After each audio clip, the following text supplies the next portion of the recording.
José cresceu numa casa onde o amor tinha peso e o ciúme também. Jacó o amava de um jeito que os irmãos perceberam cedo demais. A túnica colorida era bonita, mas também era um sinal. Dizia sem falar que aquele filho ocupava um lugar especial.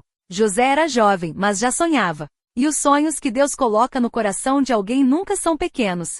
Ele viu feixes de trigo se inclinando, viu o sol, a lua e as estrelas se curvando diante dele. Quando contou isso, não recebeu alegria. Recebeu silêncio. Depois irritação. Depois inveja.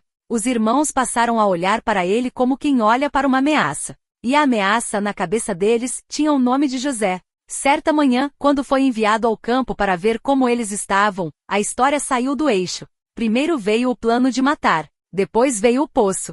Depois veio a venda. José desceu ao fundo de um buraco seco e saiu dele como mercadoria. A túnica ficou para trás, rasgada e suja. O filho preferido desapareceu do mapa da casa.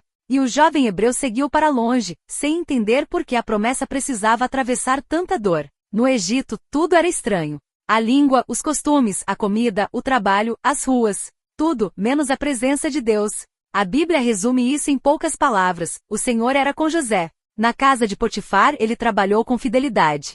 Tocava nas coisas e elas se organizavam. Potifar percebeu. A administração prosperou. A confiança cresceu. José ganhou espaço. Mas o favor de Deus não impede a prova. A esposa de Potifar o acusou injustamente e José caiu mais uma vez.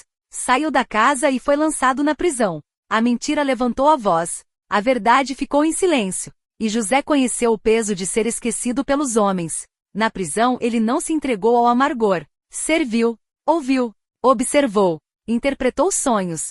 E foi ali que o copeiro e o padeiro de Faraó cruzaram o caminho dele. Os dois ficaram perturbados, e José ouviu o que ninguém mais conseguiu explicar. Para um deles, havia restauração. Para o outro, havia juízo. Tudo aconteceu como ele disse. Então José fez um pedido simples. Quando sair, lembre-se de mim. Mas o homem saiu e esqueceu. Esse tipo de esquecimento dói mais do que a correria comum da vida. José continuou preso, aguardando uma porta que não se abria. Ainda assim o céu não tinha se distraído do nome dele. 2 anos se passaram. 2 anos de atraso. 2 anos de silêncio. 2 anos em que o homem da prisão parecia cada vez mais longe do palácio. Até que Faraó sonhou. Sonhou com vacas saindo do Nilo. Sonhou com espigas secas devorando espigas cheias. Sonhos inquietantes carregados de aviso. Ninguém no Egito sabia o que fazer com aquilo. A corte ficou sem resposta. E então o copeiro se lembrou. José foi chamado com pressa. Rasparam sua barba. Trocaram suas roupas. Levarão-no da prisão ao trono como quem atravessa 2 mundos em um instante. Mas a roupa não era o que importava. O que importava era a presença de Deus sobre ele. Diante de Faraó, José não tentou parecer maior do que era. Disse que a interpretação vinha do Senhor. E então explicou os 7 anos de fartura que viriam, seguidos dos 7 anos de fome. Faraó ouviu. O rei entendeu que havia ali algo raro. Sabedoria, discernimento, e uma presença que não vinha do Egito. José foi colocado sobre a administração da crise. Celeiros foram preparados. Grãos foram guardados. O homem que um dia foi jogado no poço agora coordenava a vida de uma nação inteira. Quando a fome chegou, o plano de Deus já estava andando à frente da necessidade. Foi nessa fome que os irmãos de José desceram ao Egito em busca de alimento. Eles não o reconheceram. José, porém, reconheceu todos eles. O reencontro carregava culpa, medo, memória e anos de ausência. José os testou. Não por crueldade, mas porque precisava ver o que havia restado daqueles homens. E quando Judá se ofereceu no lugar de Benjamim, alguma coisa mudou dentro dele. O coração de José já não era o do rapaz traído.